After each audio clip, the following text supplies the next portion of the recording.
Praise the Lord everyone. सबको जय मसीह की। मैं बिलीव करती हूँ आप सभी ब्लेस्ड होंगे, आपके घराने ब्लेस्ड होंगे। और आओ मैं उस वचन को पढ़ती हूँ जो वचन हमें परमेश्वर के दास अपोस्टल अंकुर यूसुफ नरूला जी द्वारा और परमेश्वर की दासी पास्टर सोनिया यूसुफ नरूला जी द्वारा दिया जाता है। आओ मैं उस वचन को पढ़ती हूँ। कठिन मार्ग कौन सा है? जैसे कि पवित्र बाइबल मत्ती 7:14 में लिखा है, क्योंकि संकेत है वह फाटक और कठिन है वह मार्ग जो जीवन को पहुंचाता है, और थोड़े हैं जो उसे पाते हैं। आमीन। मेरे प्रिय, बाइबल में लिखा है कि प्रभु यीशु मसीह ने कहा कि मेरा रास्ता कठिन है और थोड़े ही लोग हैं जो उस पर चल पाएंगे, क्योंकि परमेश्वर के कुछ वायदे आपकी ज़िंदगी में तुरंत पूरे नहीं होते। उनके लिए आपको काम करना पड़ता है। इसलिए परमेश्वर के रास्ते पर चलना आसान नहीं है।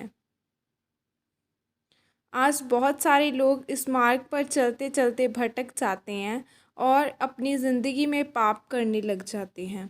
या तो एक विश्वासी तब पाप में गिरता है जब उसकी ज़िंदगी में कोई आशीष न हो, या वह तब गिरता है जब वह बहुत ऊंचाई पर पहुंच जाता है। ऐसे समय में आपकी मानसिक स्थिति सही नहीं होनी चाहिए ताकि आप कभी न गिरें। अगर हम बाइबल में एलिया नबी के बारे में पढ़ें तो लिखा है कि जब परमेश्वर ने एलिया को कहा था कि अब बारिश होगी, तो एलिया नबी ने उसी समय मुंह के बल गिरकर प्रार्थना करनी शुरू की थी और अपने सेवक को क्या देखने के लिए भेजा था कि कोई बादल दिखाई देता है या नहीं। लेकिन उसके सेवक ने बोला नहीं, पर एलिया ने उस वायदे को पूरा करने के लिए काम किया और अपने सेवक को 7 बार भेजा। और वह 7वीं बार गया तो उसको मुट्ठी भर बादल दिखाई दिया। तब एलिया ने कहा कि यही मुट्ठी भर बादल ही बड़ी बारिश को निकालेगा और यही बारिश की निशानी है। याद रखें, अगर आपने परमेश्वर के वायदों को पूरा करना है तो आपको एलिया की तरह गहरे विश्वास की ज़रूरत है, ताकि आप उस कठिन मार्ग में निकल कर परमेश्वर की मर्ज़ी को पूरी कर सकें। आज हर एक व्यक्ति चाहता है कि वह स्वर्ग में जाए, लेकिन वह स्वर्ग के उस कठिन मार्ग में जाने के लिए तैयार ही नहीं है, क्योंकि वह अपने बुरे कामों को छोड़ना ही नहीं चाहता। एक लड़ाई करने वाला, व्यभिचार करने वाला, शराब पीने वाला, ब्लू फिल्में देखने वाला कभी भी स्वर्ग में नहीं जा सकता जब तक वह अपनी ज़िंदगी में इन चीज़ों को दूर नहीं करता, क्योंकि परमेश्वर का राज्य बातों में नहीं है बल्कि सामर्थ्य में है। इसीलिए कुछ लोग कठिन मार्ग देखकर पीछे हो जाते हैं। ज़रा सोचें, अगर एलिया उस समय निराश हो जाता कि परमेश्वर ने मेरी प्रार्थना नहीं सुनी और अपने वायदे को पूरा नहीं किया, तो वह कभी भी उस छोटे से बादल को नहीं देख पाता, और वही छोटा सा बादल ज़्यादा बारिश लेकर नहीं आता। इसीलिए मेरे प्रियो, चाहे आपके जीवन में कोई भी मुसीबत आए, आपको घबराना नहीं है, क्योंकि यही कठिन रास्ता आपको परमेश्वर के राज्य में पहुंचाएगा और आप अपनी ज़िंदगी में बड़े बदलाव को देखेंगे।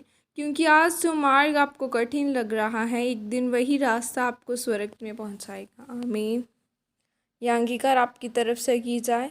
सर्वशक्तिमान परमेश्वर, इस वचन के लिए पिता मैं आपका धन्यवाद करती हूँ और परमेश्वर मैं अंगीकार करती हूँ कि आज से मैं कभी भी घबराऊंगी नहीं, बल्कि हर एक कठिन मार्ग पर बड़े विश्वास के साथ चलूंगी और स्वर्ग के राज्य में पहुंचूंगी। प्रभु यीशु मसीह के सामर्थ्य नाम में मांगती हूँ, आमीन।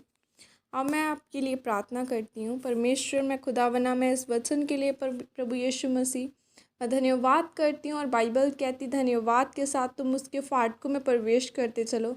खुदावना मैं धन्यवाद करती हूँ, और तेरा वचन कहता है तू मुझसे मांग मैं तुझे दूंगा। परमेश्वर, तू मेरी प्रार्थना को सुनने वाला परमेश्वर, खुदावना आज हर एक जन जो मेरे साथ जुड़ा तेरे हाथों में कवर करती हूँ।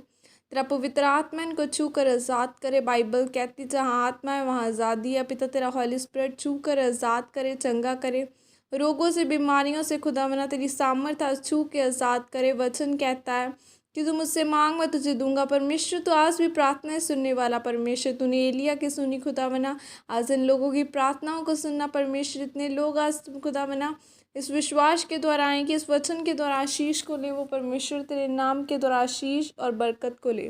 प्रभु यीशु मसीह के सामर्थ्य नाम में मांगती हूँ, आमीन। सबको जय मसीह की। God bless you all.